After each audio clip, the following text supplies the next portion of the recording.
Faye is going to give us any updates that are happening here at EMD, what's going on, and answer any questions you might have. We're going to do one thing. Good morning, everyone. My name is Faye Cousin. I'm with the City of LA's Emergency Management Department. Let's get logistics out of the way for those of you that have not been here before, but if you have, you may have forgotten. Restrooms are out the door to your right. Another quick right at the end of the hallway, quick left, right there by the water fountain, you're good to go. If an emergency happens in the facility, you go right back out the front doors, make a right turn, head out to the back parking lot, and wait for further instructions from me. No, we're going to stay here. This is the best place to stay. Well, I'll tell you what, if you want to stay here, but the best thing to do is to follow me. If you see me head out that door, come right behind me. In terms of the emergency management, hi. What was your name again? Faye, and my last name is Cousin. Cousin. Sounds just the Thank you. way it sounds, Got it. Cousin. In terms of the emergency management department, we are still working very hard on that Ready Your LA Neighborhood program you've probably heard a little bit about, Ryland. We're working hard with the contractor. It's still under development. It's a work in progress. So not a lot of questions that I can answer about that, but I'll give it my best shot. Other than that, we're still doing our community outreach programs. I am the disaster management for the West Borough. We have 3 other Central, South, and the Valley Borough. We have 3 other staff members that handle those areas. So we're still doing our outreach events and things of that nature. So if there are any other questions that I can answer for you, I'll be more than happy to. Is that the same West Bureau as like LAPD West Bureau? Same? Yes, Okay. yes, same basic areas. So if there are no other questions, all right. Leonard, I'll turn it over to you. I'm going to get back up again. And I'm going to be sitting back here in the room next to Nancy. So if you think of any other questions, feel free to walk over and chat with me. You're okay there? Good morning. Okay, folks, thank you so much for your time. Okay, well, hopefully some more people will show up, even though it is holiday time. It was suggested that I should have let people know I canceled my plans. Maybe they want to come here and harass me, and we will have more people. So, I'll put it here. Okay. One update that I had, I think I mentioned last time that, one of the times before, that the search staff had been pretty well decimated over a period of time. They were down to 4 instructors plus 1 captain and a civilian. That's down from 16 instructors. The LA Neighborhood Council Coalition passed a motion when Bill's fair was going on. They were meeting not too far away, and it has to do with adding 4 new instructors. They say $120,000 per instructor. I presume that's salary. That has nothing to do with benefits. The benefits are added on by the city. And apparently, according to the powers that be, there's some agreement by Mr. Weston and Mr. Krikorian that could come about. I'm hoping that that's correct information. I never got a confirmation this morning from Terrence Gomes. I wanted to make sure I recalled what he said correctly. But the motion does ask for the $120,000 apiece, and I don't think Terrence would be getting that motion passed without some communication with the powers that be. So that is the, yeah. Nothing but questions from over here. Does that mean that if I took a CERT class, that one instructor I had, Captain Mitch, was one of only 4? Captain, Firefighter Mitch, that he's only one of only 4 right now? yeah, there's 4 instructors plus the captain and the, And there's one on disability. yeah, and the civilian, and the captain does do classes. Right. Captain Wynn does do classes, but yeah, I think they started to go down about 2008 because of what everything happened. I think maybe just before that, but I know that in the last maybe 10 years, they've gone from 16 to 4. And so as far as CERT is concerned, that's kind of a crisis Yeah. Is Sue, what's her name still, She's on disability. she's on disability? What I'm gonna do is I'm gonna, yeah, in a minute I'll pass around the microphone so it gets recorded and everybody can hear. Yeah, it's become a problem. Thank you. So that's the motion, and the Lank asked that obviously that go back to your neighborhood councils. Anybody wants a copy of it, let me know. I'll email it to you, and you can pass the motion and send it on to your council member. There's no council file number on it because nothing's been brought up. Once the general budget comes, that 6,000 number, whatever it's going to be, then there'll be a CF to go to, but until then, no. So that's the only update I have. One other thing. According to Gracie Lou, they will once again be asking in their budget. Tom, is the budget going out? It was supposed to... Like this week. This week? Yeah. Yeah, it was supposed to be done, I guess, before the holiday. Yeah. And she said that they were going to again request the 4 employees, 2 for EMD, 2 for the department, to work on emergency management, and if we ever get a bin program, one of them to work on the emergency bin program. Just to explain, if anybody asks, they request a total of $190,000 for 4 employees, and that would be for a 9-month period, because if they say yes, it takes 3 months from the beginning of the fiscal year to get them. And it was explained to me that that is salary only, that the city then comes up with its own formula to add the benefits in. Because there have been people who said you can't hire 4 employees for $190,000 in the city. And I was kind of curious, and she said, no, that's strictly salary. The rest of the benefits and costs, they add on through the budgeting process, and they know how much it is. So that is another thing that we should try and push again this year. In January or February, we'll hear from either Captain Wynn or Captain Ignatzik with regards to what they're doing with this thing I talked about last month. I've got a little bit of information about this emergency equipment bins that they're putting out in each of the council districts, and maybe neighborhood councils can tag onto those. So those are going to be things that we're looking at. Is there an estimate for what the benefits and stuff will be? That's a big hang-up from INC. Boy, I don't know. We can inquire because Even, 50%, 100%? they're full-time employees, so you figure there's going to be medical benefits. I don't, you've got to work. Faye, is it still 5 years vesting for retirement? Do you know? Yeah, it's still 5 years.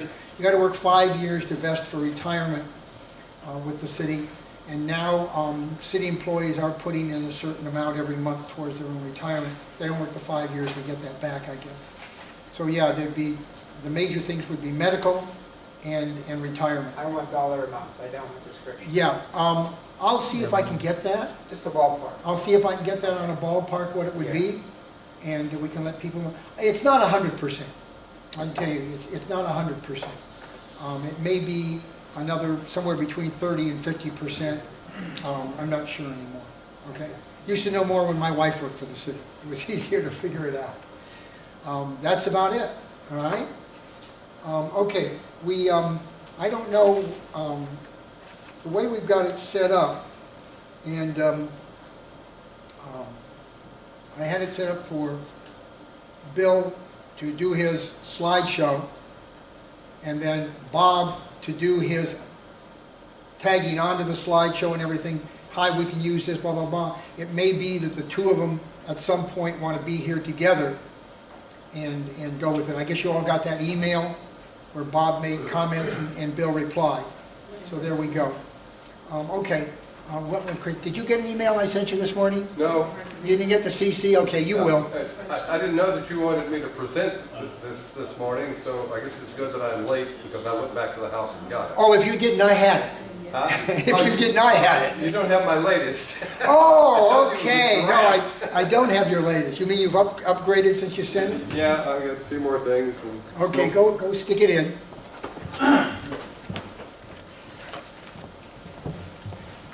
Okay. I mean, you don't have to do the PowerPoint unless you want to. What's that? Do the PowerPoint. Which presentation did you want me to do? At your disaster survival seminar. Okay, that's what I'm wrong. Okay, good, Later. good. All right. I love people who keep updating their things. Keeps us on our toes. While he's doing that, the general update bike motion, that's the motion we were just talking about? Yeah, Okay. yeah, the one, it was from, Bill, when was the fair? It was October 7th? October 7th? Yeah, it was from the October 7th meeting, but it was part of this month's agenda. It was at the top of this month's agenda showing motions that were passed, and this was one of them. And since I wasn't at that meeting, but was setting up for the fair, I asked Terrence about it. And little did I know that he's become a battalion, whatever it is, out in his area in West Los Angeles. So, no, he's decided to he found the time to do that.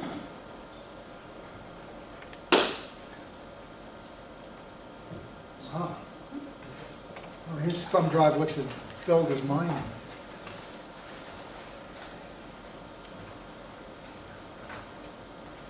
There we go. Okay.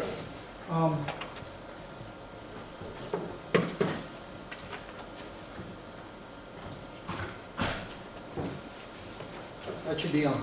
Okay, thanks. I didn't get full screen on this thing. Where is it? It's a 5, it's PowerPoint. Over on the right. Oh, Yeah. you got a different version than I got. No, not there. I'm looking for view. No. Zoom, let's try Zoom.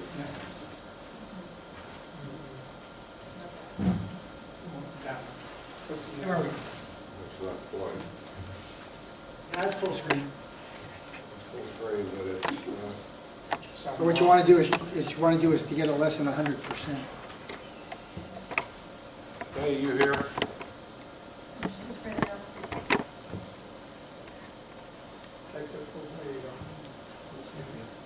Just get it less than 100%. Or go down to there. It's supposed to be a way. No, go up one. Go up one. Go to the plus. No, mine is. Where? No, he doesn't want plus, you want Let's minus. try There. it. Then, and just come here and do it. Oh, okay, then do the minus. Just click on that. Click on that. Click. You can go to full screen by hitting those 3 little dots at the top right of the screen. There we go. There's a way that you can set it up to show one page at a time, so when you page through it, You should now be one page. There you go. You're there. okay, where's the page up page now? It's not full page. If you can find view, you can set it to one page. I don't know. See, the problem is you're viewing it online instead of That's not it. PDF. No, it is in a PDF. No, you're viewing a PDF with an HTML. Oh, This okay. is an entirely different version, though. No, you think so? Because Yeah, Yeah. he's on a browser, he's not in Acrobat. It's a He's not? Plug-in with the browser, that's the issue. how is he in the browser? Just look at the format. Yeah. Okay. That's the trouble. He opened it as a PDF doc. No, Right, you know, the browser. browser got it. There's an option in Google Chrome where you can say view PDFs in browser. I So that box don't is use checked. Google Chrome, thank you. That's what my older daughter always says. She says, well, don't you use Google Docs? And you go, no. Huh? You can select that and go to the next page. I think that did it. All right. Okay. I'm not going to go through this whole thing as I do it when I present it to audience because it takes 3 hours. We saw last Or about 2 hours, and about an hour total time is spent on practicing some of the techniques, maneuvers, procedures, and so forth that I'm trying to teach to constituents so that they will be able to fend for themselves when there is a major disaster. What I'm going to do is just kind of flip through it and highlight the intent of the sections. You all have had it for a week now, so you, at least most of this. This is a draft. All right. I am still adding things to it as things come to mind. And every time I do it, I think of something else I want to put into it, and so I do it. So one of the things we will have to do is to figure out a way where I can send it out to you guys if I make something significant, some significant change to it. There's also still work to be done. Let me just say this now, that this thing has been growing over years. And when I first started it, I was under the impression that images that I could get on the internet, pictures and so forth, were all free gratis. That is now, my understanding, is not the case. So now I have to go back and either replace some of the pictures or get permission to use them. I found that there are certain sites like FreePic, P-I-K, Free P-I-K, where if you put, you attribute the picture to them, then you can use it free as long as it's not the main subject of your product that you're out there selling. So there's some work to be done in that area. Yes, and you have to yell, because I'm deaf.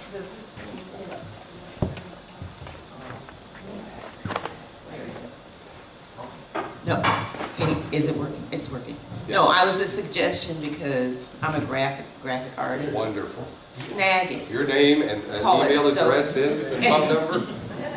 Yes. I'll give it to you. Okay. I'll give it to you. Because Snag it, you can, that is a great program. You can Get take the mic way up. huh? To right in And front of speak you. loud. Yeah, right in front of you. Right there. Okay, snag it. Snag it. There you go. That's All right. what it's called. Let's talk afterwards. Make sure I get your contact information, because I do need some help in this arena. Yeah, you don't need to get any permission. Just take any picture from any Yeah. section, okay? And I'll give it to you. Okay. Okay. The version that was sent out to you does not have any of the attribution in it that I know I already know that I need to add for the things that I've got off the free sites. I just have to put something in there that says, you know, there are some of the pictures in here come from FreePics and Snag It and so forth. Okay. This is what we attempt to train people to do. 4 things. Plan for what's going to happen before the disaster hits. What actions do you take when it happens? And you know, like for an earthquake, it's drop, cover, and hold on. Or if you're on fire, it's stop, drop, and roll. You know, those kind of quick little actions, so you get it buried in your head as to what you do without even thinking when a disaster happens. But then we got to worry about post-disaster. And there's 2 things we need to worry about. The immediate life-saving activities that you as an individual can perform with no equipment, no team, to save members of your family if they are injured, or your co-workers if they're injured, or people around you at a shopping mall if it happens when you're there. All right? There's different scenarios. But the procedure is pretty much the same. So if you learn it for one scenario, it works for most of the other scenarios. And then there's, as Bob says, let me tell you, you're probably going to survive, and that's the bad news. And that's true, because after we get through the disaster, if you've ever been in an area where there has been a major area-wide disaster, it becomes very difficult to live. There are shootings. There are people robbed for water, ice, food. It is not a pretty scene. And so we need to talk about how you're going to survive the aftermath.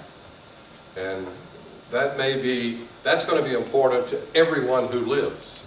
Some of this, you know, learning how to do life-saving intervention may affect only 5% of the population, because it may be only 5% that is really seriously injured. But everybody's going to be affected by the aftermath. So we need to train them on that as well. Now,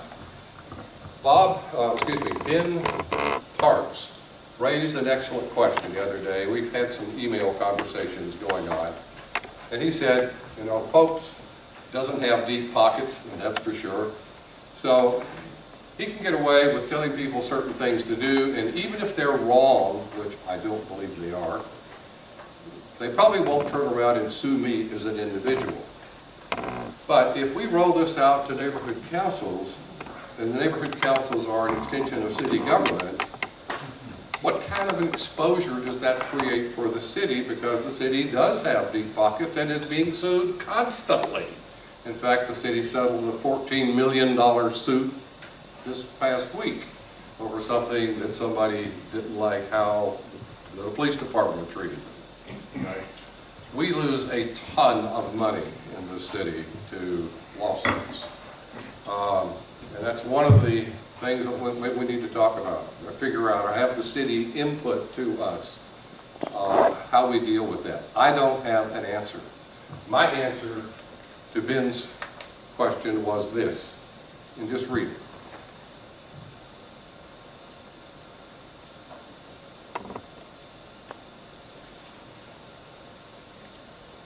Maybe that's sufficient. I don't know. But that should be a to-do list, and if somebody's taking notes, Lynn, are you going to take notes here, or are you working on something else? Well, I'm taking notes. Okay, well, put down some to-dos.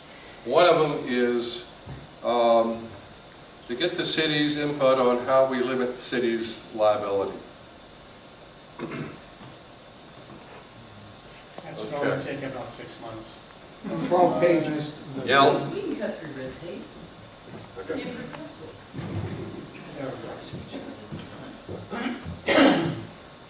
In the guidebook is a statement similar to this, where I identify the sources that I used as authorities in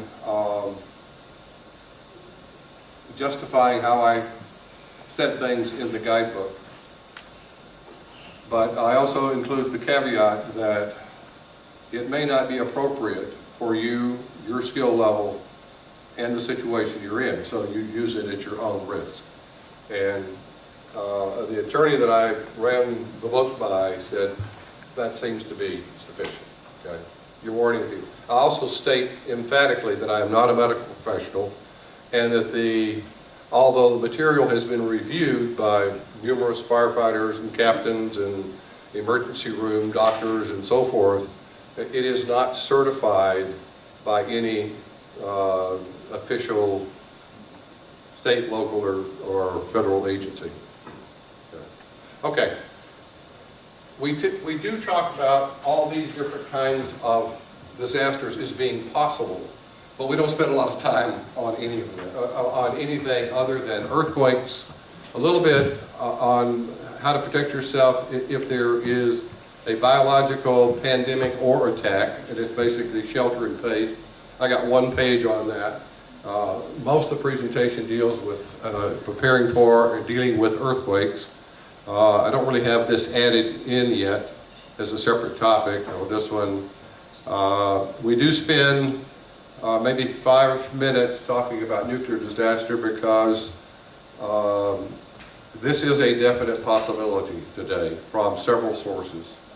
With the rhetoric flying back and forth between the heads of this state and another state who kind of a rogue nuclear power, and the fact that ISIS is now feeling defeated and are going to try their damnedest to get a backpack bomb in the United States someplace, I believe we need to start preparing for this.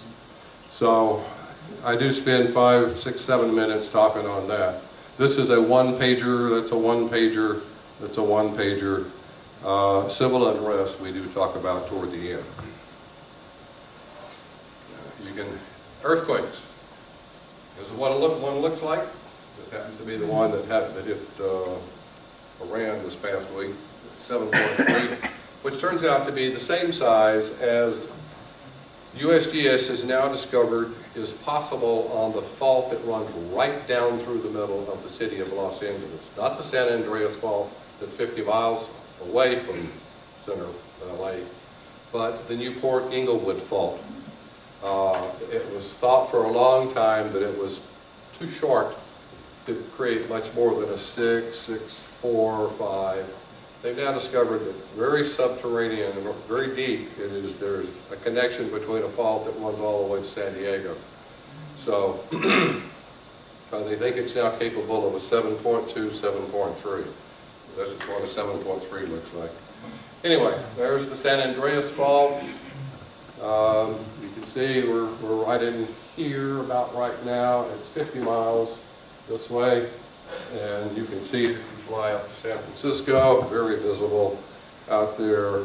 But you cross it on I-5 before you get to Bakersfield. So it is a reality. We show a movie right here that is a simulation of what I think an 8-point on the San Andreas would feel like in Los Angeles. And I took footage from the Tokyo, Sendai, Tabuko, what's the other city there? Anyway, the 9-point earthquake that happened in Japan, northern part of Japan in 2011, I believe it was. The film that I got was shot in Tokyo from security cameras, which is 200 miles away from a 9. So I'm thinking it's kind of similar to what we might feel like here being 50 miles away from an 8. And it's time to be the length that USGS says to expect the shaking, which is 3 minutes and 20 seconds. Northridge was only 20 seconds worth of shaking. The movement actually was only 7. But it does kind of really sink into people, this is what we're going to expect, that we should be expecting here. It is not going to be fun. And it gives you an opportunity to highlight things that you should not do, because it's got pictures of people running out of a building and stuff falling on them, or people just running in their house, falling, breaking hips and so forth. It's not gory or graphic, but you get the picture. Okay, so at the end of the movie is, we play this little clip with no sound. On average, we have an eruption here over 150 years. The last one was 300 years ago. We're 150 years overdue. Well, we've got another new fault to worry about, and that's much closer to us. That's the Newport Inglewood Fault. And you can see it could really do more damage than the San Andreas, even though the magnitude might be less. Okay, when is this going to happen? Nobody can tell, but let's take a look at what's happening around the other places on the Pacific Plate. This is the Pacific tectonic plate. We're right on the edge of it. It runs right up through Baja, just to the east of us, and then just to the west of San Francisco. Since Northridge, quakes 7 to 150 times larger than Northridge quake have occurred in all of these red dot locations, except right along here. What does that tell you about what might be next? Okay. We're overdue. Go back. What's that? Bob, go back to that slide. Okay, have you got 2 T's on next? Do I have what? It's a question mark. Is that a question? I can't see what's after the word next. There's some character. Question mark? Okay. Oh. Okay. What will it be like? Northridge was 6.7 in magnitude, lasted 20 seconds. The ground movement was about 1 foot. It happened to be this way. Right? The San Andreas is expected to produce an 8 and 8.3, lasting 3 minutes, 20 seconds, and the ground movement was just 36 feet. That's a bit longer, 50% wider than this room. Maybe double the width of this room. But luckily, it's going to be sideways, all right? So it's not one of these things. They're more destructive. Here's the damages that are expected. These are estimates from the U.S. Geologic Survey. In all of Southern California's 10 million people, we're going to be experiencing about 40% of those numbers, and all my estimates from Powell are based on the effect on LA.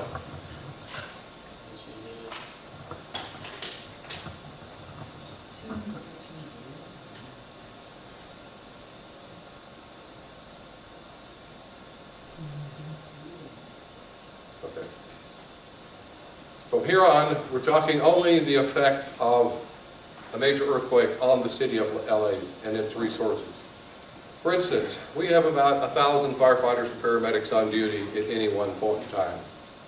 We have 273 apparati to haul them around: fire trucks, fire engines, rescue ambulances.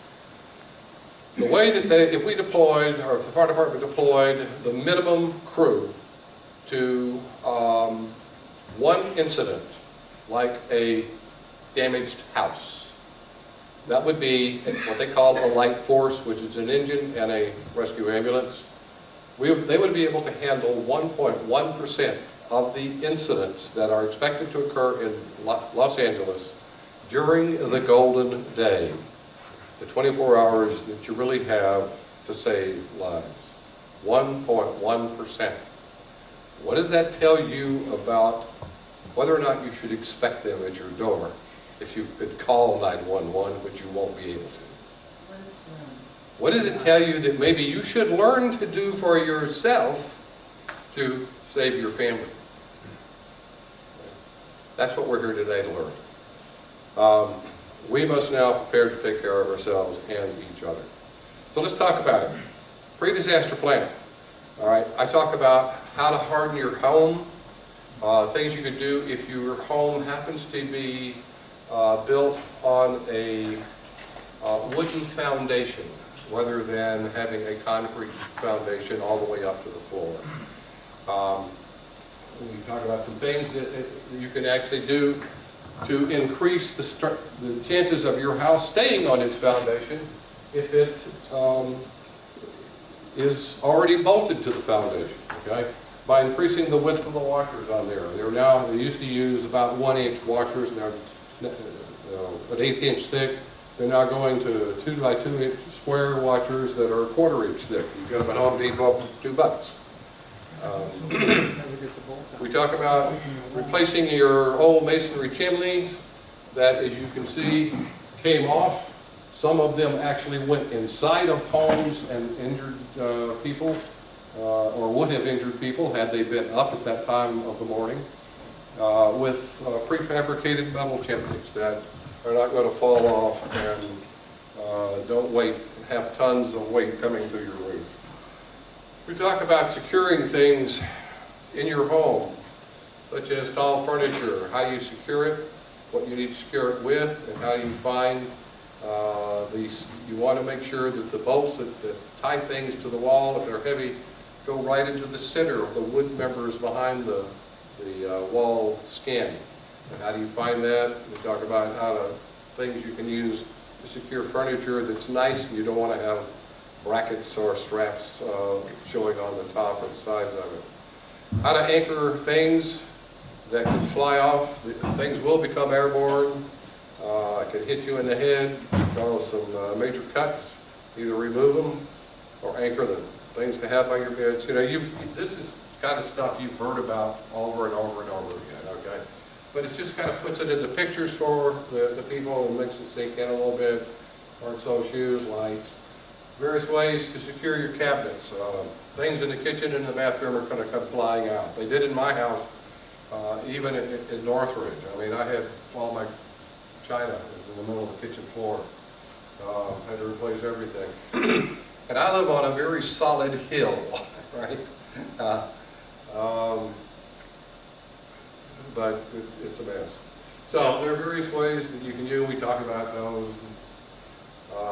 Another thing to worry about is the fact that we have chemicals in our, When you say pry bar, is that a crowbar? What is it? Yeah. Crowbar, Yeah. that one. Yeah. Okay. This big? They come in all 2 sizes. feet. At least a 2-footer. 2-footer. Yeah. Now, this is one of the things I want feedback on. All right? Should we use the term pry bar or crowbar? Pry-bar is smaller and lighter. It's generally flat as well. What is the public, what's your audience going to respond to? I've only heard crowbar my whole life. I've never heard the word. How many are for crowbar? I've heard of that. How many are for pry-bar? Oh, I'll go Crowbar's with got to be it. How about a Okay. picture? You make a note? How about a picture? Okay, put a note, say picture by too. Okay, we talked about hazardous materials. I don't have hazardous materials in my house. I only have cleaning products. Well, you have hazardous materials, all right? And in fact, if you mix some of those together unintentionally, or the earthquake does it for you, knocking them out of cabinets and they spill, like this mess here, you can get all kinds of bad things. For instance, vinegar and bleach together creates chlorine gas. Bleach and alcohol creates, chlorine gas is deadly. It can do damage to your respiratory system that is unrecoverable, and it can do it in a very short period of time. Which ones are the unrecoverable ones? I'm not going to go through and explain all this today. But you just said all one right? example. I'm just going to show you what's here. I don't have time to do the whole presentation. But anyway, there are things, we talk about these. And what you want to do is limit, isolate, and eliminate. And I chose this because the initials, LYE, remind me of LYE, soap, which that was all the cleaning type products that my grandparents used to use. So if you remember lye soap, maybe it'll help you remember LYE, to limit, isolate, and eliminate. As you can see, I've thrown away a lot of junk that was used to be under here, limited the quantities that I have. I've isolated things like getting the baking soda away from the bleach. Forgotten what that causes, right? Actually, I don't think I can put it in there. Anyway. There's another gas that if those two mixed together can cause, and I forgot what it is, but I think it is chlorine. It's another form of chlorine gas. The one you don't have, which, I said you have it, yeah, I think you did. Yeah. With the Okay. chlorine. So anyway, that makes that point. We talk about your water supply. You do have some water already stored in your house, both in your hot water tank and the pipes in your house. But we're going to show you very shortly that you need to increase that supply and really be water sufficient for at least 2 weeks and maybe even a month. When we talk about where our water comes from, 80% of it comes from the other side of the fault line, and those pipelines and aqueducts are going to be severed. So we're going to be living on 20% of our normal water supply, which is not going to serve us. So we all need to have water. And at the rate of 1 gallon per person per day, a month's supply for 2 is 60 gallons. So a 55-gallon drum is not something that is considered a luxury anymore. It's considered a necessity. Hey, Things that you want to do in your water tank to make sure you can get the water out of the bottom of it. We don't spend any time talking about going through this list of things to stop at your house. Bill? Other than the fact, yes, I'm sorry. don't use the mic as a pointer. Yeah, yes, I'm sorry. All right, I don't go through this in detail because I give them a handout. When I do the presentation, I give them a handout that has a list like this in it. And you've seen lists like this ad infinitum for the last 30 years. Okay? The only point I make is you want to have supplies at home, kind of like this, and you also want to have supplies in your car. I moved that slide, sorry. I'll come to that in a second. What do you need to be stocking? At least food and water. Now, in deciding what to stock, you got to consider shelf life. and the maintenance of these items. For instance, if you just buy extra cans of food, the shelf life on that is about 6 months. Now, if you're very rigorous in rotating your supply, in other words, you buy food from the store, you put it in a shed or something where it's protected, and then you take the stuff out of the shed, you use that for dinner, and then you kind of do that over and over again, you're in good shape. If you don't want to go through that hassle, maybe you want to consider a freeze-dried food that will last anywhere from 12 to 20 years, depending upon how it's manufactured and processed. Water supply is the same thing. You can either buy water in bottles, which is good for 6 to 24 months, buy special water barrels, which can keep water nice and clean for 5 years, or if you want to, you could buy canned water. Blue Can is one supplier. The costs start to become involved here because, you know, this is, what do you pay for this stuff? $1 a bottle. This drum alone is about $80 with its pump. If you want to go the 50-year supply, it's going to cost you $1,400 for the same 55 gallons of water. It's up to you. Other things you probably should consider is how you're going to light your home and heat your home if there's no gas supply coming to it. I'm a big fan of Lucy lights, solar-powered lights, and if you have a wood-burning fireplace, that's great. Stock up some firewood. Bill, Yeah. you might not encourage the wood fireplace because unless you preface it with, is it still safe, who's inspected the flue, you shouldn't use it. That's good, yeah, that's good. All right. At one time, I thought kerosene heaters were a good way to go, but they give off carbon monoxide. There's actually some that are licensed for use there were licensed for use in California. Mr. Heater, was that the? I don't remember. But I think the law got changed last year, and I've now removed that item.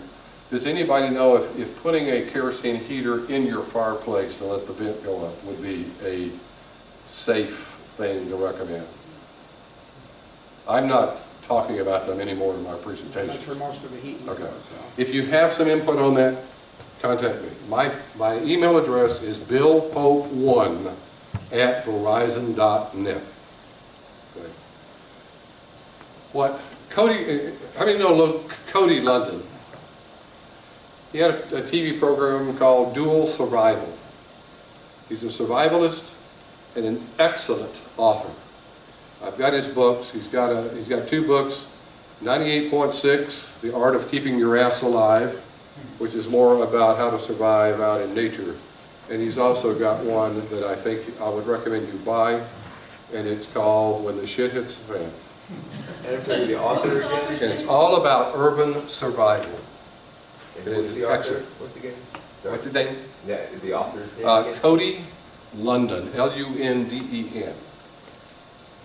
He recommends this for your heating your home. Space blankets.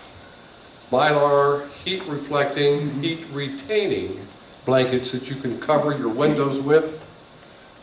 In the nighttime, keep your southern facing windows uncovered during the day to get the sun in, and cover them up at night to keep the heat from leaving.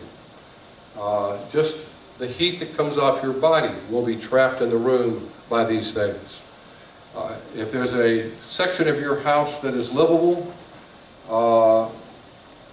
what I did is I bought Mylar tents so I can get a piece of the stuff that's like 15 feet long by 8 feet high, and I can string it to block off an area of my house. And we just live in that. In fact, we did that one winter about 3 or 4 years ago when our furnace went out in the coldest winter we'd had in years. And we did that, and it was tolerable. Okay. Cooking. Propane barbecue pits outside are great, or even camp stoves. If you don't want your neighbors to know that you have food that are cooking, do it in a solar oven, because they're very slow cookers. You only get to about 300 degrees, have to double the time it takes to cook, but they don't, because it's pretty well sealed up, they don't give off a lot of odors. All Bill? right. Here's what you need to be carrying in your cars. Yes. Sorry, I just realized there is an apparatus, it's like a sort of an insulated blanket sort of thing, so you can heat a stock pot to boiling and put it in there and it'll cook for 2 hours without any additional heat. Okay, yeah. That would be great on that slide. Okay. Send me a note. I will, I gotta find it in my Amazon cart. I know what you're talking about. Okay. We talk about the fact that you need some subset of those supplies you keep at home in your car in case you're out, or at work, or shopping, or on the road. Yes. Oh, if you Did I turn it off? like this, we can hear. Sorry. Thank you. All right. Repeat. We don't go through the list. The subset that you keep in your car is starred in the list that I do give out. We talk about just the fact that you need one, some supplies in your car to help you get home, in case you're at work or on the road or something like that. Okay. Identifying safe places is a thing that's part of prep. Where in your house is it safe to be if there is an earthquake? You do not want to be around glass. That means not in the kitchen, not in the bathroom, not next to windows, glass doors, big mirrors, and so forth. So when you get home, scout your place and decide where you want to crawl to when the shaking starts, because you don't want to be up on your feet, standing the chance of having them knocked out from under you and breaking your hip. Identify those places. What if you're at a big box store? Okay? These things are built with tilt-up, prefabricated concrete walls, and they will separate in earthquakes, and the ceiling will fall. Where's the best place to be? Not in the aisle, in the shelf. Roll the stuff out of the shelf and get in there. Okay? That keeps the ceiling from falling on you. What if you're in a high-rise building? Should you be running out of that thing? Nope. Because all the glass that's on it and the fancy marble and so forth is probably going to be coming off of it. In fact, the city says the streets will be about 6 feet deep in glass, broken glass, downtown. So anybody in the streets is dead. It is going to spray. So just make sure that you hold on tightly. Other things, places you do not want to be, that's on the first floor of a building that has a lot of open space without walls to keep it upright in the shaking. We call those soft first-story buildings. It is not safe to be in that area here. Being up here is much safer. Okay. If you happen to live in one of these and it falls or starts tilting sideways like that, don't use the do not use the stairway, because if it does tilt all the way over and collapse, you would be crushed in the stairwell. Wait till people get ladders up for you to come out of your second and third floor. Okay? If you happen to live in a masonry building, which I doubt, but there are still some left that were built prior to 1933, these are just totally unsafe. Have them reinforced with steel rods through them to hold the building together, or find another place to live. So I'm sorry. Yes. Are you expecting that slide to remain in what the city puts out? I mean, if they do adapt this, because that seems like one that's just going to encounter so much liability. By telling people it's unsafe? Yes, Yeah, exactly. that's an oxymoron to me. If I'm telling people Or where not you're living is liability, unsafe, but, and you're going to turn around and sue me for that? It Yeah. doesn't make sense. I don't know. The city needs to review this and give us some readings. If you haven't been reading in the newspaper, where have you been, the city has already passed an ordinance mandating that soft story be repaired and brittle concrete be repaired, although they've given them 25 years to do it. No, the soft story is, sorry. Yeah, the soft story law, pretty soon. That was a total of 7 years, of which about 2 have run now. The building down the alley from me, they've already done it. My landlady is complaining about it. Says it's going to cost her $130,000, and I just nod and smile. When you say unreinforced masonry, I believe that we're talking about brick buildings. Okay, that's what it actually means. Bricks, concrete blocks, things. The mortar, they have almost infinite resistance to vertical forces. That's why you can build these things real high. But they have almost no resistance to lateral forces. So what happens is the bricks get moved lateral to each other and the whole thing just collapses. And this, I think, is what you're seeing in some of these earthquakes in the central core of Italy and the Apennines, where just buildings are just falling down into piles of old blocks. The vibration that is set up by the earth movement also separates the mortar on the bricks. Okay. Here's an example of a soft first floor building. There was parking underneath this building, and this is the actual third floor that used to be right up here. But the parking structure underneath the building collapsed. And now the third floor is the second floor is the first floor, and the first floor is a morgue. Another example. Go. What, speed it up? Yeah, okay, all right. Anyways, I put some pictures in to get people thinking, okay, we talked about preparation, let's talk about surviving to use them. All right. First is, what do I do when the disaster strikes? Get me through that first 4 minutes. Let's say it's a biological disaster. We talk about shelter in place. If it's earthquakes, we talk about the drop, cover, and hold on.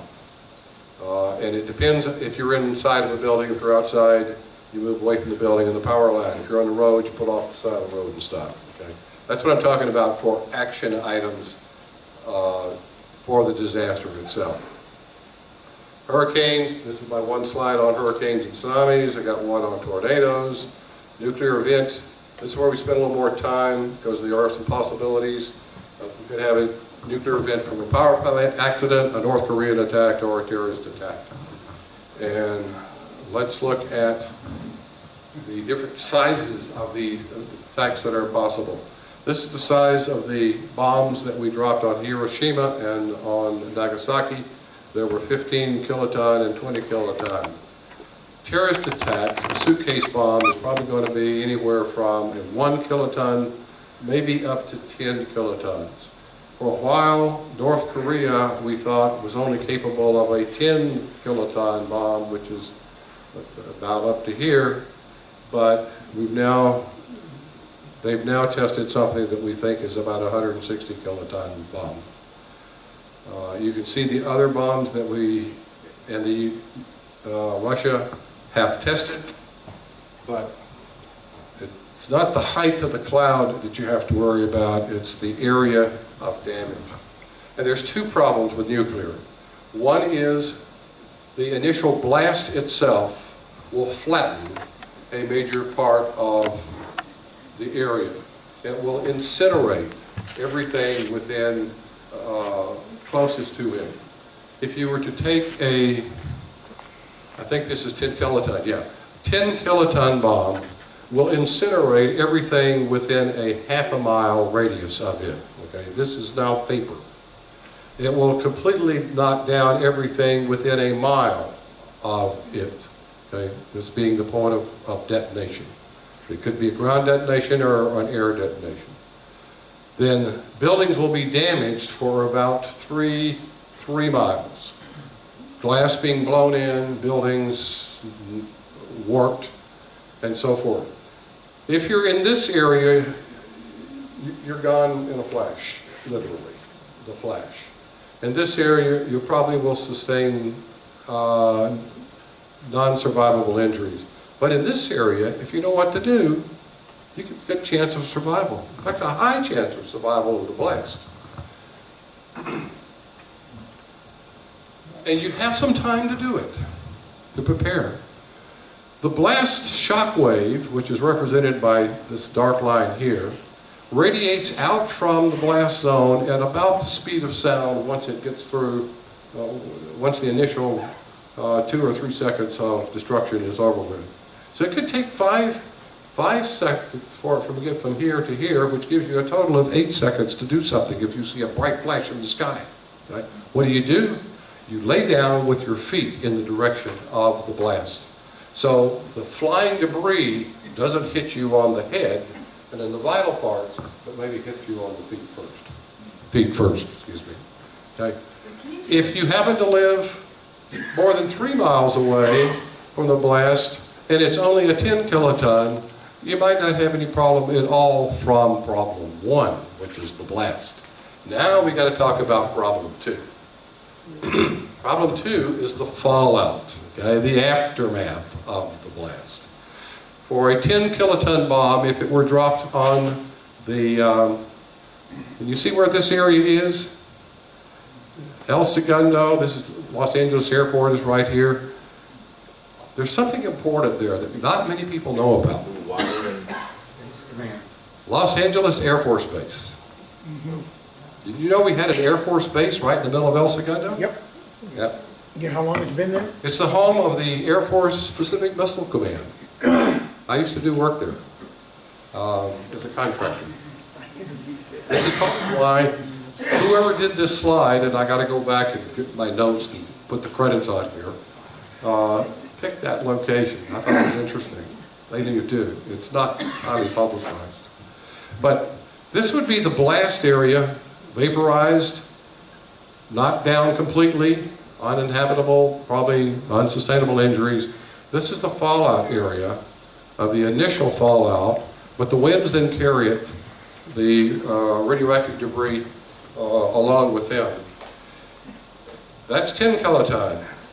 For every doubling of kiloton, for every 10-fold increase in kilotons, you get a doubling of the destruction area. Okay, this would be 160 kiloton destruction area and initial fallout area. And you see that the wind carried fallout is even further. What do we do with this? The solution is distance from the fallout area. The furthest you can get from the fallout itself, when it lands on the ground, the safer you will be. The more shielding you can put between the radioactive debris and yourself, the safer you will be. And time is on your side because radioactive debris decays fairly quickly. Let's look at some ways to protect ourselves using shielding and distance. This chart shows you the relative protection you would get if you were in different types of structures, different heights and so forth. If you're on the ground, you get no protection. If you're inside of a wood frame house, it gives you about a 2 to 3 factors of protection. In other words, it would cut a factor of 2, protection factor 2 cuts the radiation in half. Factor 3 cuts it to 1/3. Okay? If you've got a basement, you can cut it down to 1/10 by being in the basement. If it's a brick-lined basement, it cuts it down here. Anyway, the further away from the radioactive material, the better. So being in, let's say, 3 floors above and 3 floors below the stuff that lands on the roof gives you more protection than being right next to the ground or next to the roof. Okay. Being in a subway tunnel, fantastic. Okay. Time. Okay. How do you create a shelter? Should we all be digging holes in our backyard? Well, maybe, if you really want to do that. But we all pretty much have crawl spaces under our house. And that means that there's a concrete foundation wall between the outside yard where the debris could fall and the space under the house. Now maybe you're just doing a little digging under the house right now and piling up dirt if you don't have interior concrete walls and you just have raised floor sitting on piers and beams. you could pile the dirt up over here to create a shielding barrier, and that will give you a protection factor between 5 and 6. Then, if you see the big flash and you're still alive, maybe pile some dense stuff like books over where you're going to lay. That would be a good fallout shelter for the time that it takes for the debris outside to decay. How long would that be? Well, here's a chart that shows radiation, the amount of radiation over time. These are days. And we explain that the amount of radiation that will initially be falling will be deadly, and you don't want to spend more than 5 minutes exposed to it. But within 2 days' time, the radiation level will drop such that you can probably crawl out from underneath the house, but need to stay in the house for 14 days until the radiation levels drop to 1 rad per hour on the outside, and then the factor of 2, just being in the house, protection factor 2, drops it down to 1 rad per hour. Yeah, move on. Can you talk about how we can use this at a neighborhood council such that then we get volunteer?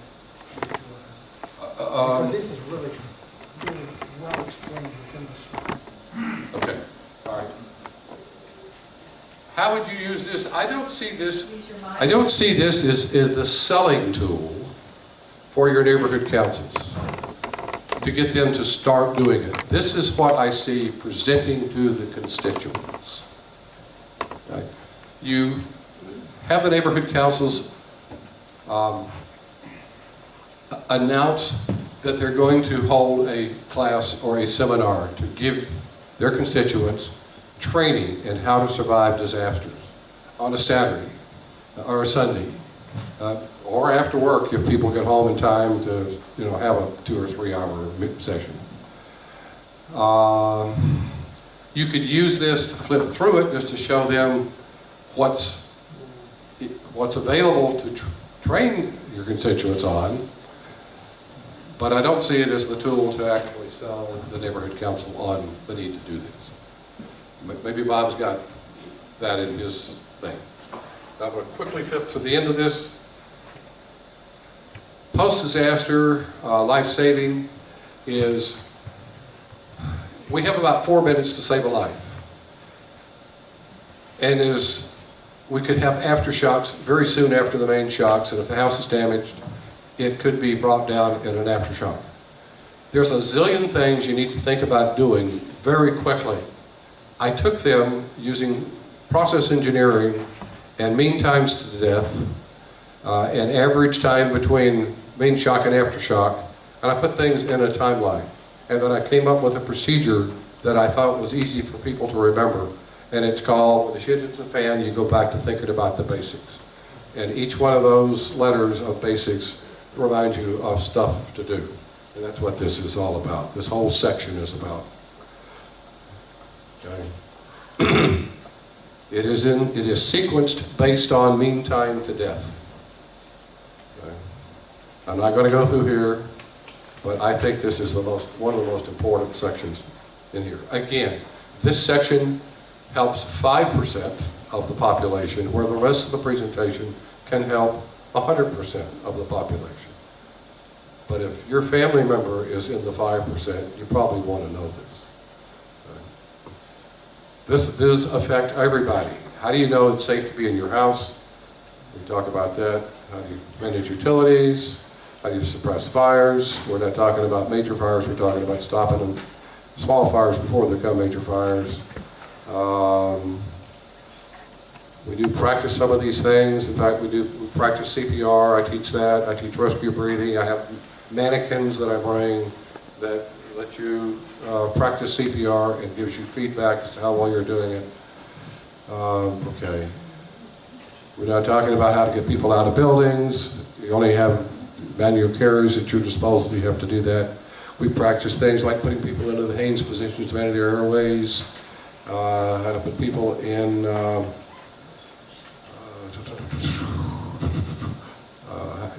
I have a special version of the fireman's crawl that you can use when people are unconscious or have spinal injuries. We show them that. How to sort out whether victims have major life-threatening problems or not. And then review. First aid, we don't spend a lot of time on first aid because the handout that I give has an expansion of this kind of a chart in there with instructions. The need for having a family emergency plan. Then we talk about post-survival. Post-survival includes planning for each of these 8 things.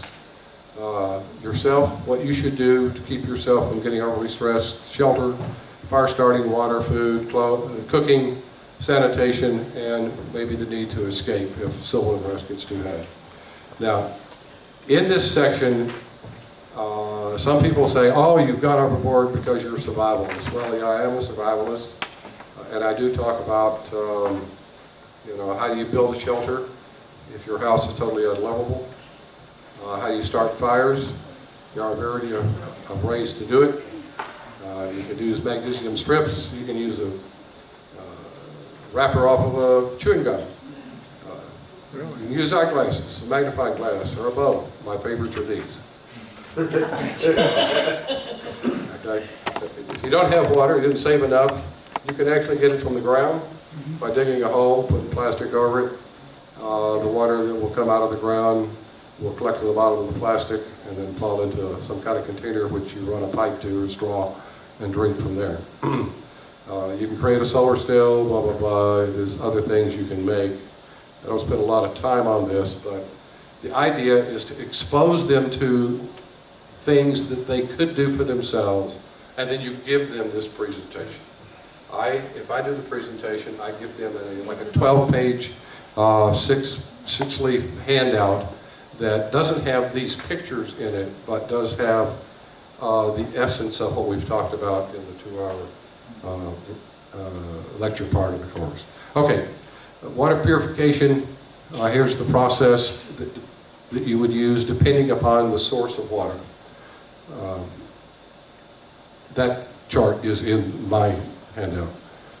Food, so forth, okay. If you need food, if you have to escape, how do you get food? Various types of traps and snares you can set up. Again, I don't explain these, I just show it to them, and I have this chart in the handout. So we're cooking, sanitation, this is kind of a rhyme, so forth, helps me remember. If you got flow, flush it. If you got a pool, pour it. No water, use litter. Unlucky, nothing, use bucky. Latrines are unseen in the urban scene, so forth. All right, communication, various ways. Follow-on training, all of this is great. What I presented to you, if you're not injured, but what if you are the victim and can't do any of this stuff? That's when you need to think about having a neighborhood team trained in urban search and rescue, advanced first aid, and life support to come find you. All right, that's that. Okay, that's it.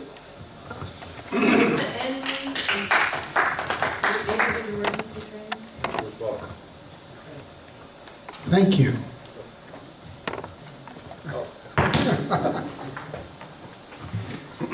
Okay, thanks, Bill. Am I supposed to stand up here and talk? Okay. Yeah. Okay, my name is Bob Gelman. I've been involved in this organization for what seems to be going on 5 years now, but it turns out to be only 2. And I wanted to make this kind of quick. So,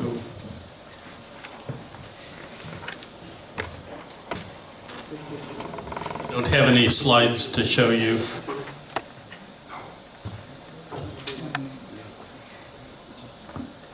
Okay, I sent an email to Lynn back and forth, and we had actually discussed this at lunch after our last meeting.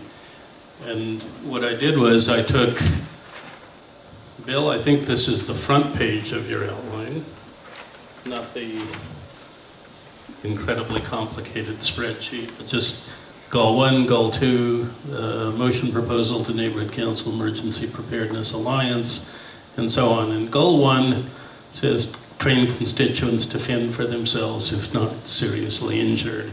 And my proposal to Len was scratching out some of the slightly more tendentious ideas, like teaching people about how to deal with nuclear attacks, which I remember from my youth.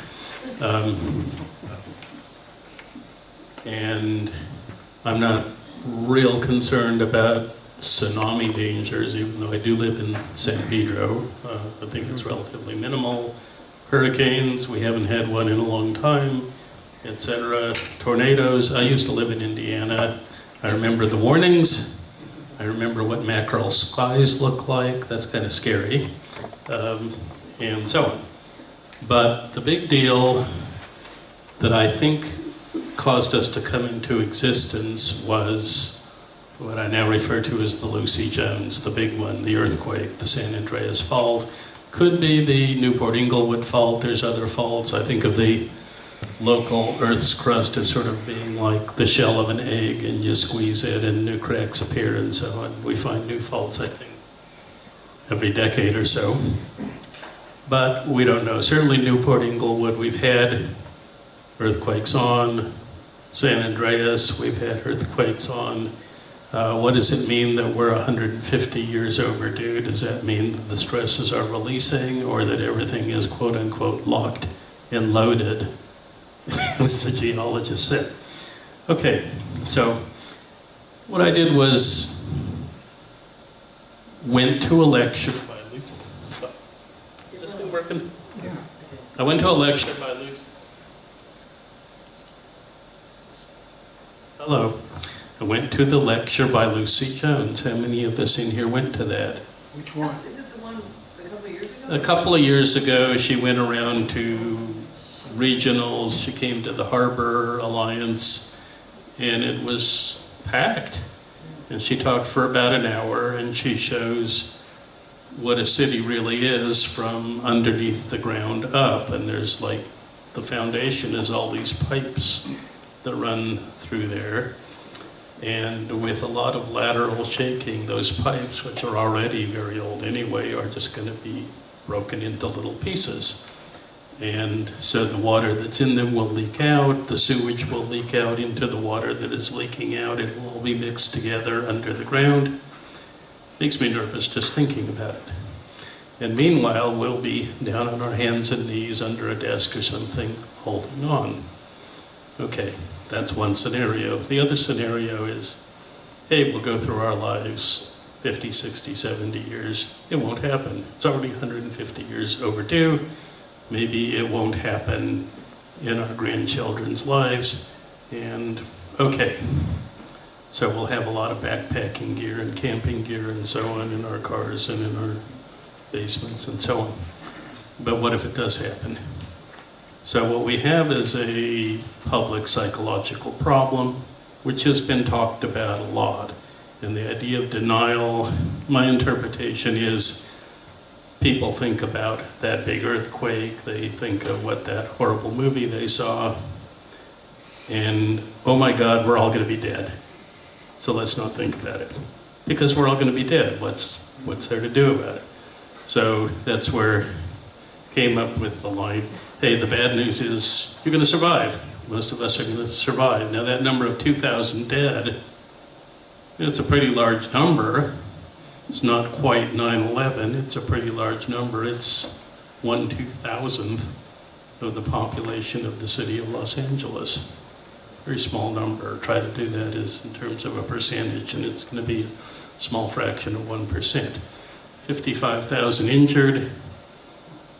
It's a relatively small fraction of the population, but it's a lot of injured people. Okay. So the next part is, I'll read from my notes here. What was our purpose? And, okay, let us evaluate the need for preparedness. What are the deficiencies, if any, or are we already? And if there are deficiencies, what do we do about it? Okay, for about a year, we heard a lot of presentations from people from city agencies. They were actually very useful to hear. Rec and Parks has a plan. This organization has a plan, even if they don't have funding to have somebody here. Fire department has a plan, whatever it might be, they won't tell me, etc. At least down in the harbor area, they won't tell us about what the evacuation plan is. But we know that they're prepared. Okay. What I've come to conclude, and I think most of us also would agree, is that the most of the population of the city of Los Angeles has no concept whatsoever. They hear little bits and pieces. I got an email from my city councilman just yesterday, and he talked about CERT and how great it is, and he showed some pictures of CERT, and then there was you could look up where you could take your next CERT class. Well, there wasn't one within 15 or 20 miles of where I live. A bunch of them up in the valley, 2 or 3. It's pretty good for 2 million people who live up there. That's one CERT class almost for every 1 million people in the valley. Okay, so we know what this issue is. So my conclusion was that there's essentially a total lack of preparedness on the part of the populace. You know, maybe there's 0.1% who are pretty good at it. By the way, the people who are best equipped are going to be campers, backpackers, people who go out and who've played at desert survival. People have heard Eldon Hughes talk about it in the old days. Any you guys know Eldon? Okay. So let's analyze deficiencies both of government and amongst ourselves, and then think about what we can do about it. Okay, so that's my first 4 minutes. Government deficiencies. They have underfunded this organization, they've underfunded CERT, they have failed to put together a system for the putting cargo containers full of first responder supplies, of stocking large amounts of water. You know, you drive through the Midwest and you go past town after town after town, and each one has a big water tower with the town's name on it, and sometimes a little thing about the high school football team. So that's how they do it, because you got to get water pressure, and when you're on a slab of dirt that is basically about as flat as a billiard table, Kansas is even worse than Indiana, but you know, you got to have some way of getting water pressure. Well, one way is just to pump it up there, and then it sort of falls back down by gravity, and that's how people get water out of their tap. Okay, we're a little different because we have hillsides and so on. Our tap is a river. Our tap is a river, artificial or otherwise. Okay, so my next question was, what can we do that is realistic? And that's where I took this piece of paper, and all I've done here is I stuck it on my little 3-way printer and copied my own notes on it, which even include the date of the next meeting, introduce community organizing, explain about Goal 2, et cetera, et cetera. But basically that's it. I took Bill's Goal 1 and said, let's do that. And let's adopt that as a plan to teach to neighborhood councils. We have an outline, get attention, motivate, where to stock, supplies, et cetera, et cetera. Basically, this slideshow. There's lots of slideshows. This one just happened to be one that Bill sent to Lynn sent to me.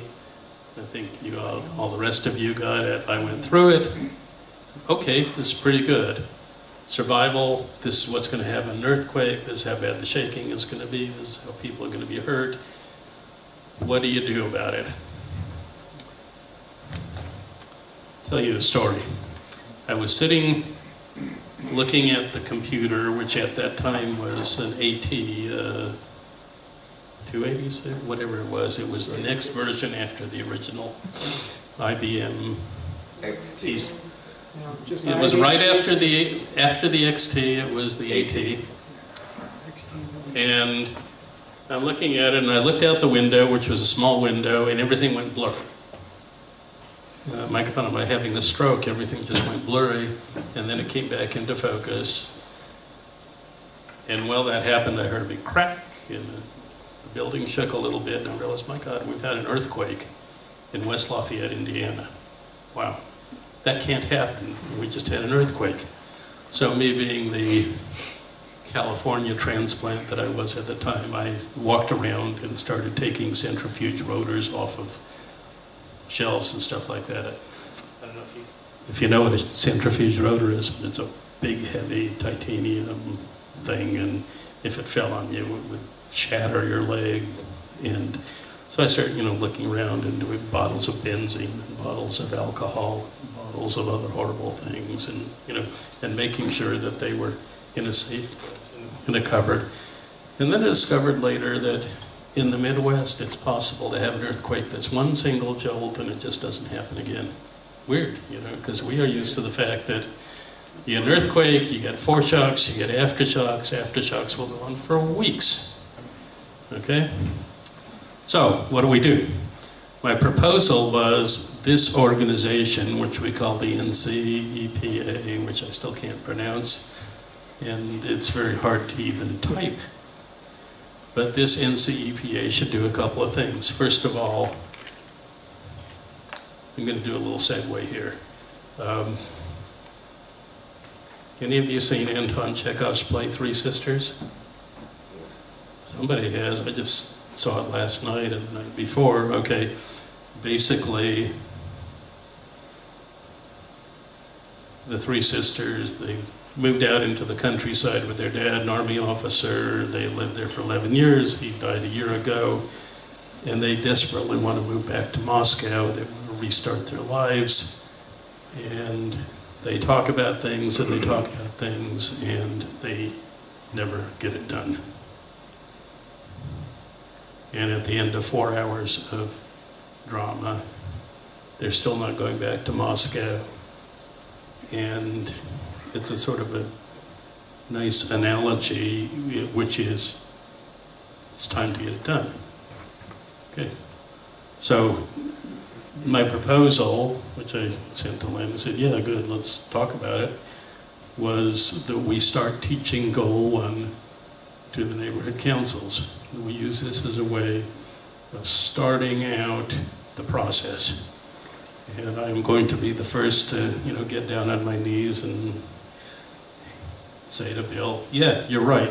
I am not talking about serious injuries right here because I need to get started telling the 27,000 people in my community and the 50,000 people in the rest of the San Pedro communities that they know they have a problem potentially, but it's something that they can do something about.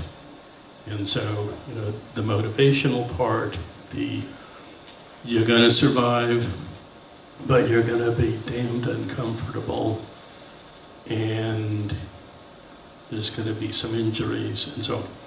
So that was my proposal, and I have not really done a lot more with it. I didn't do a PowerPoint because we already got one, and it looks pretty good to me.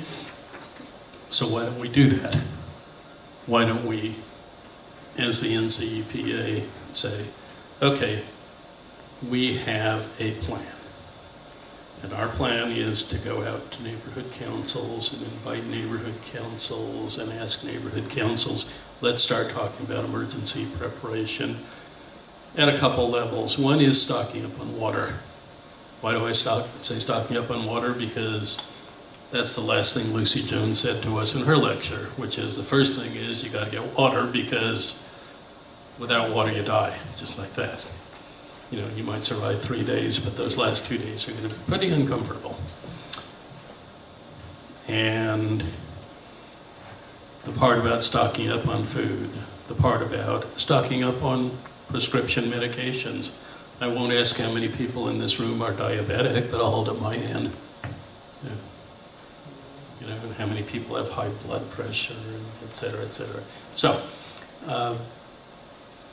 these are good notions, and I gotta say I'm disappointed with the current administration in this city, because it started out great. The mayor brought in Lucy Jones, and they did all this discussion, right? And she gave this report.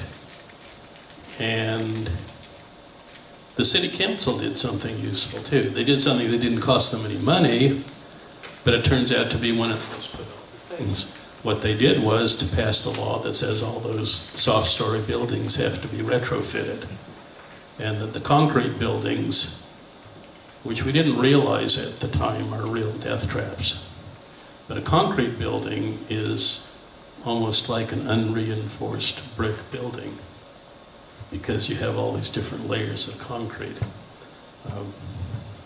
So, unfortunately, the concrete buildings, they have too many years to tear them down. There isn't much else you can do except either tear them down or essentially build a structure inside or outside of them and bolt it and all that, and it's probably not too terribly practical. It's probably more practical just to tear it down, well, with real estate values being what they are.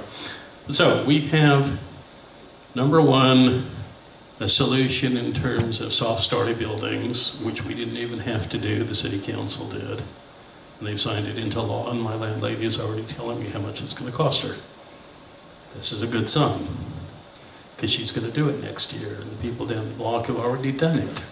That's why we were wakened up by all that jackhammering. You know, you have to build a foundation to put the anchor in for the big steel I-beams that are going to go up there and support those things, and then that building won't go down into the ground the way those pictures are that Bill showed.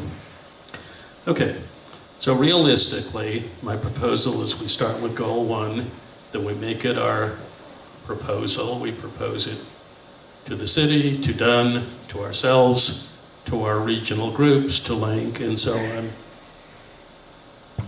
And then we have to figure out who's going to do it.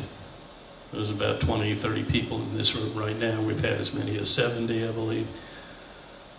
We can start to do it.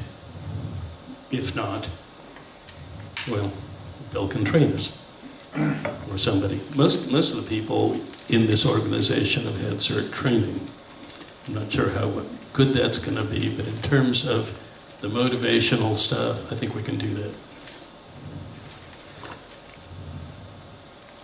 By the way, Neighborhood Watch is the other group, I believe, where you bring Neighborhood Watch, communicate to them, get everybody together in the same room. Most neighborhood councils meet, one evening a month. My proposal was that we start to do this kind of, baby steps. We start to talk about it. This is what we're going to do. 10 or 15 minutes is kind of a long time in a neighborhood council. And I believe that we can do the motivational part. We can do, this is what would happen in a big earthquake, and so on. So I think that we can do that. That's why I suggested that it might take as much as 6 months to go through this whole syllabus. I do understand that you can do it in one Saturday morning, but we have people coming to neighborhood council meetings. It's a way of starting to spread it out. The idea is to build it, and I will use the term mathematically correctly, to build knowledge exponentially. Number of people have to double and double and double again until we have tens of thousands of people know it. I just had a quick question. I haven't been here in about 6 or 8 months since the first meeting. Are you part of a neighborhood council? Oh, which one?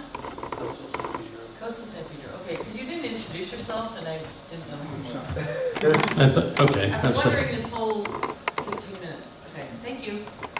Okay, I thought I gave my name, but I wasn't. But I don't know you, so I would. That is true, Bob Gill. You have like a t-shirt. Coastal San Pedro Neighborhood Council, one of the founders of Link. Okay. Okay. So, limits to this proposal. It ignores serious injuries, what to deal with that broken femur that I was talking about a couple of months ago.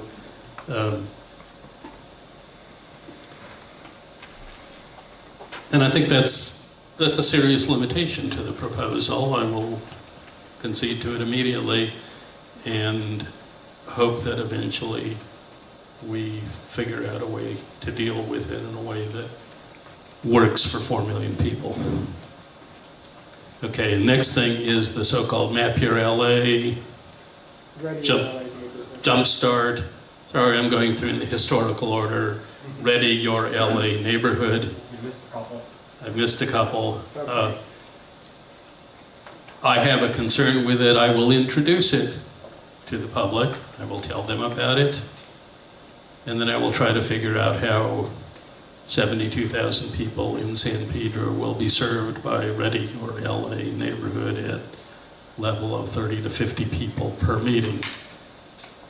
And, you know, we're a small part of Los Angeles, but, you know, willing to give it a try. I think that if the government, the mayor, the city council members, agency heads, everybody who talked to the public at any time said, by the way, it's our #1 priority that everybody engage in Ready Your LA Neighborhood, Rylan, and here's how you do it. And if they put those notifications in the water bills and so on, everybody talks about water bills. For 15 years, people have been talking about using water bills for getting the word out. But if we did something to tell people about it, well, then, yeah, maybe we would get a few thousand of these to happen. Until the government of the city of LA actually does something serious and tangible about it, I will reserve my views on it. Okay. And last but not least, a few months ago, I wrote a little proposal that I published in my usual column in citywatchla.com. I've published, I don't know what, half a dozen columns on this particular group and ideas and so on. And it had to do with the use of radio and the use of contact and the use of the fire department's approach to getting information about injuries and serious problems up the line from your corner to the local fire station and eventually up to this building here, the Emergency Command Center. And I suggested, okay, a simple idea would be just to let the people know that 30 minutes after the shaking stops, you can wander on down to the corner and there'll be somebody there with a radio. Little handy talkie. And that person will be able to communicate. We have a broken leg, we have somebody who seems to have a head injury, etc. It's amazing how much negative feedback I got on that proposal. I got yelled at, well, you can't do that with a ham radio. Well, okay, we'll use... The hell you can't. Well, okay. It may not be the best use of ham radio. Time out. See what I mean? Okay. The point was, I said a guy with a handy-talkie. Yeah. Okay, it could be family radio service. It could be ham radio. It turns out that the Aries people were strange, shall I put it about it? Maybe I just had, one bad experience. But I still think it's a good idea. I think the idea of connecting neighborhoods with potential help, even if there's not enough fire engines and ambulances, I think it's a good idea. And I think that the proposals that we've heard from, what is the fire department organization called? The ACS. ACS? Yeah. And what does that stand for? Auxiliary Communication Service for the City of Los Angeles. Okay, Auxiliary Communication Service of the City of Los Angeles. Okay, all of us ham radio operators should be a part of it or a part of something. Okay, how many ham radio operators we got here? How hard is it to become a ham radio operator? Easy. Not real hard. What's the code requirement now? Is it 20 words per minute? Zero. No, zero. No code requirement, Okay, so, he's got the I button. just did Okay. a cert So, a week ago. The proposal's real simple. I've said it several times. You're supposed to say things 3 times. I've taken my 10 minutes. We should take this out to the neighborhood councils. We should write a report. As an alliance, this organization, I think the report should say, we find that the people, the populace, are dangerously underprepared, that the government is not putting the kind of money and support into the emergency command operation and into educating the public and into CERT trainers if that's what's required, and we should get on with it. That's not Bill. That's Bob. Mike. Mike, We got no mics here. turn it on. On the side. Oops. Bob, I was looking at the handout that you have here. I like it. Whose? Oh, okay. Isn't that yours? It's yours. No, It's the here. other side. Well, it's the one that you've added. Right, one you added. Okay. I'm willing to be, sorry, I'm willing to be convinced that we should add back stuff. I'm just saying that as a beginning, I want to teach earthquake preparedness because it's what I'm concerned about it. You know? I agree with you. It's not working and it's on. Michelle? Anyway, you lined out a number of items under disaster action plans, and I agree with all of them, biological, hurricane, tornado, et cetera. You also lined out nuclear. Give him the mic, because I need, he's reading my document, and I can't hear him. Bring it up next to you. Bring it Yeah, up I think I can repeat. The question is, okay, I lined out certain things like tsunami and hurricane, and I also lined out nuclear attack. And Bill points out that he does one slide on nuclear attack, what's 5 minutes or so? Yeah, sure. Add it back. Add it back. Okay. Just my Maybe I'm rationale- wrong. My rationale for adding nuclear back is whether or not it's not working. Oh, I guess it is, okay. Yes, it is. All right. I think we should include nuclear, regardless of how little or real that may be. There are a sufficient number of people who feel that it is, and we need to address it in some manner. Thank you. I concur. It helps get attention. You ready for me? Okay. Well, as an apartment dweller who has a studio apartment, and it sounds like you've got a landlord, so maybe you know something about smaller spaces, and maybe those who don't have backyards or even a vehicle at their building. A lot of these slides would not be so helpful to us. We have to sort of adapt them for our own situations. And in the interest of eliminating information that is maybe not the most important information to present to people the first time, I suggest that we adapt the entire presentation, whatever it is that we're presenting to neighborhoods, to the type of dwelling, to address the type of dwelling situation that the audience would be most likely to live in. So an apartment dwellers are saying anything bigger than a duplex, they're going to sort of get this path. Okay. I was going to suggest that you hand the microphone to your left, and Bill, you tell us what's not applicable to apartment buildings in this, other than not having a backyard. Yeah, I'm going to ask you to tell me what you think is not applicable. I did try to address the apartment renter audience. The one thing that comes to my mind that you could not do is store 55-gallon water drums in an apartment. Well, I actually on a wood floor. I might be, oh, you mean legally? Yeah. Well, just the weight. Right. The floors are generally built for 40 pounds per square feet, and these things weigh about 55 times 8, whatever that is. If I could interrupt, Yeah. we have a garage area where we could probably do it. Yeah. So you can't get to it from the I'm doing one of these for a condominium complex where I'm going there ahead of time and casing their complex, looking for a best place to store things.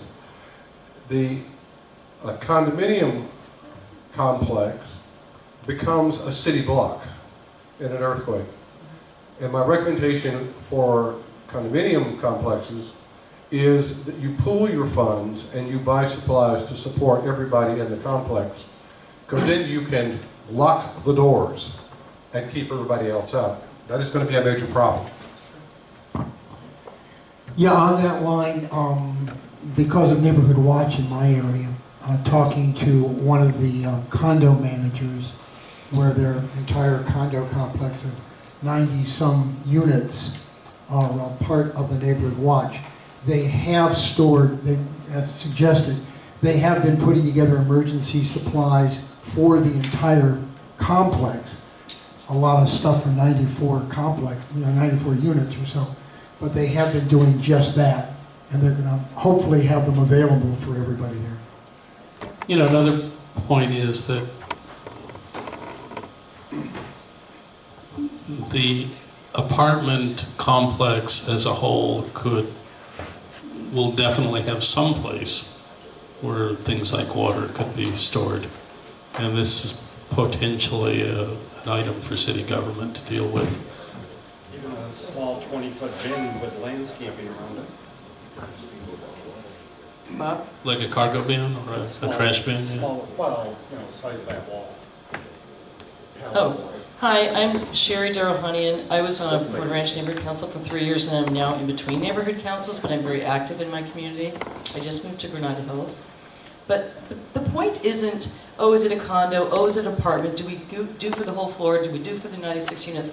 The point is we have to get the conversation going. We don't care if some place has 50% condos, 25% apartments, and 25%, single-family homes. We care, do these people want to be prepared, yes or no? And that's the question we're answering today.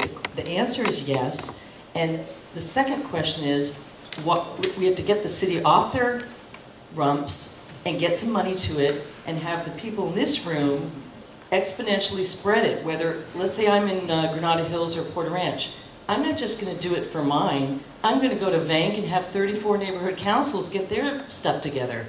So it's not something, I know Lucy Jones, I've heard her speak, she's very motivational. But at the end of the day, I don't care about condos, houses, Bel Air mansions. We just have to start somewhere and let the details figure it out later.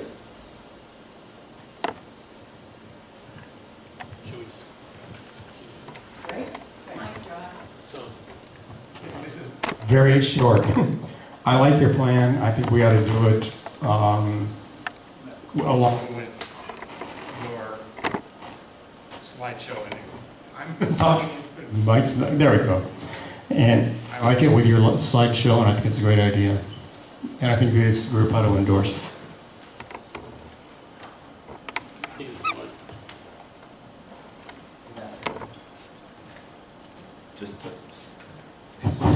Good afternoon. I'm Vincent from LAFD CERT Battalion 11 Coordinator. And Mr. Bob, thank you for hosting the trainings and Bill too. But there's a question for me that you put a problem over here. That the CERT basic training is overkill for goal 1. That's yours. Yes. And the basic training is insufficient to goal number 2. Yes, we're not talking about goal number 2. Yeah, Bill, I just finished mine. As a call-out team, I had covered goal number 2. And I did my training, the last 5 points over there, I did my training at Lasso Park with you. And I want to emphasize that we're just talking about people over here that can do. How about the can't do? The people are on the wheelchair, the people on the walker, the people on the cane. I did a presentation last September 10 about people and helping them. And my my paramedics captain told me that you don't need to leave anybody. You have to, whatever they're hitting you, they're kicking you, you have to get them out of the building. And on the last disaster refresher we had at Central Bureau, the Department of Aging did spoke about the senior citizens, the can do and the can't do.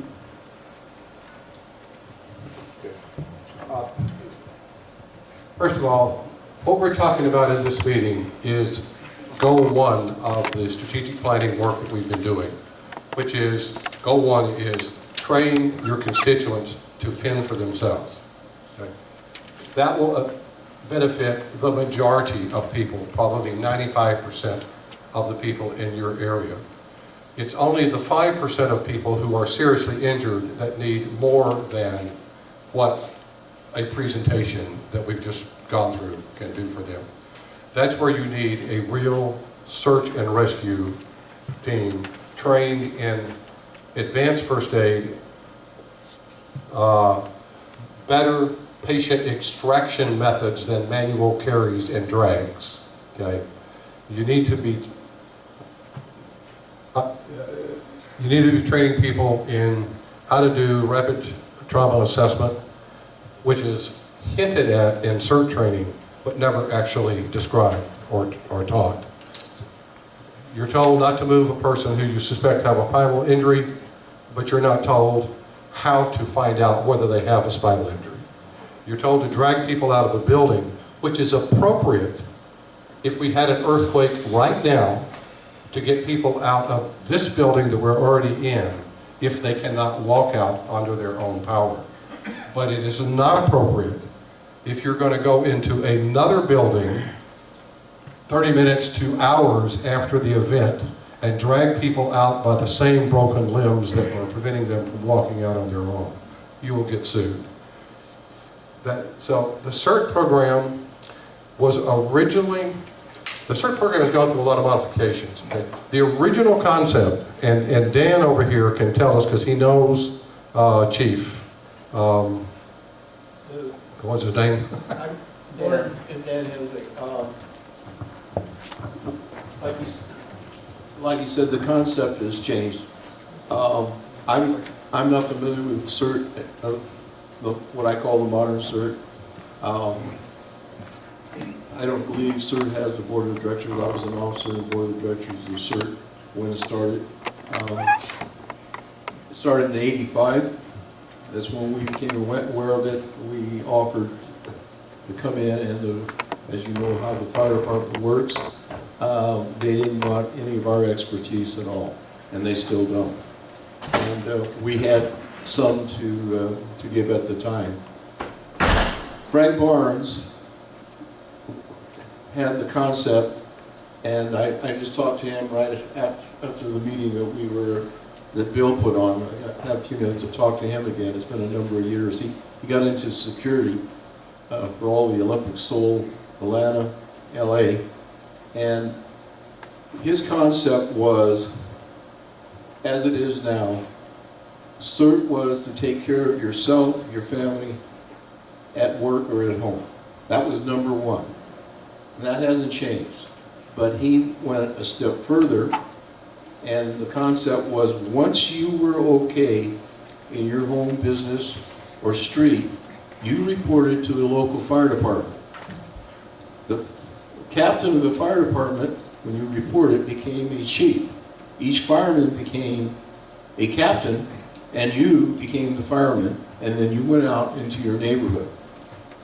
Now, that's what he wanted the program to be. That was the concept that he sold them on to begin with. We have a legal system here that took a look at it. I was a liaison officer for 5 cities in the county, and they all have CERT, and not one city, and I was working out of Beverly Hills at the time, not one city would use CERT. They would use them for parades, directing traffic, things of this nature, and their fire chief of all the 5 cities that we were dealing with at the time, we cannot use them with 7 hours of training or 9 hours of training in some cases because of liability. When the earthquake hit in '94, the fire department had 26,000 CERT trained people at the time. I don't know what it is now. That's what it was at the time we had the board of directors. And we had 6,000 radios in the warehouse And before the earthquake, we wanted each CERT team that had been trained, if they had a team, and not the players, but the CERT teams, they would get one fire radio. They would use FRS, and then when they had information, they would be able to contact the battalions. They did not call one CERT team leader or one CERT team up in the 94 earthquake, and they never issued the 6,000 storage radios that they had. It comes down to liability. The only place I've seen CERT used, I was in Katrina, and they brought a team in from Virginia. I do not know what they did, but we were dealing with snipers when I was down there. I don't have a clue what they did, but they were there. Maybe once the snipers were taken out, and they were, they might have been used, but that's the only place I've ever seen them really used or heard about. There's lots of communities across the U.S. that do use CERT at much higher levels than LAFD. It's not only liability, it's also union. Fire department wants people that are trained the way they work and follow their direction, not, some of us that may have a slightly different idea, don't understand command structure, and have no authority to tell us what to do. But that's how it is. Okay. We're over time anyway. All right, we're running over time. Well, we'll do a couple of points. I have, This is the useful. question came up when I was Okay. presenting is, what do we present to the neighborhood councils? And I said, this presentation is not what I envision as the selling tool, but there are slides in here that you could use. Like this one right here. Yep. Using this slide to get the attention of your neighborhood council, and maybe this one,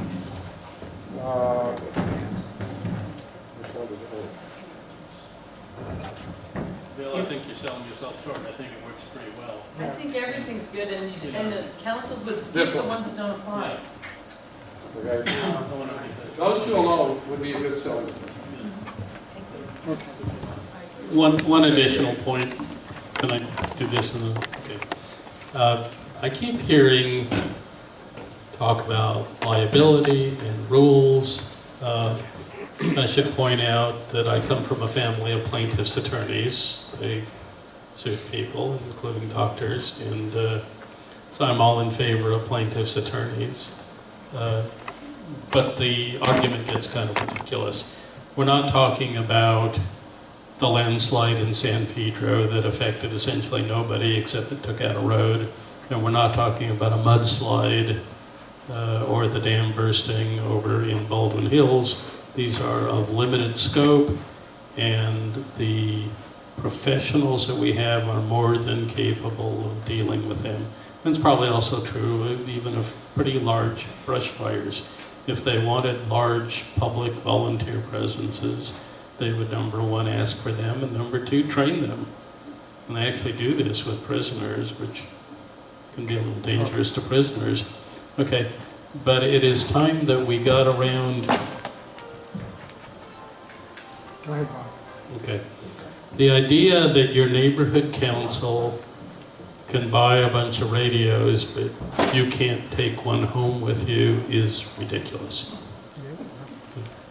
We ought to talk to the city and say, enough's enough when it comes to emergency preparedness. Let's take a chance that we'll lose a couple of $60 radios over the course of the years, and let's do something to protect the public. And I think the same thing, by the way, is in the case of an 8.3 that is doing that kind of damage in the city of Los Angeles that we've seen in these slides, I think the liability question is going to kind of go out the window.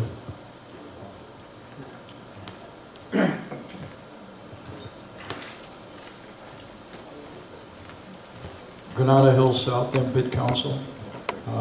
We were just talking about large storage bins for condos. The city has also put a snafu on having large storage bins around the city.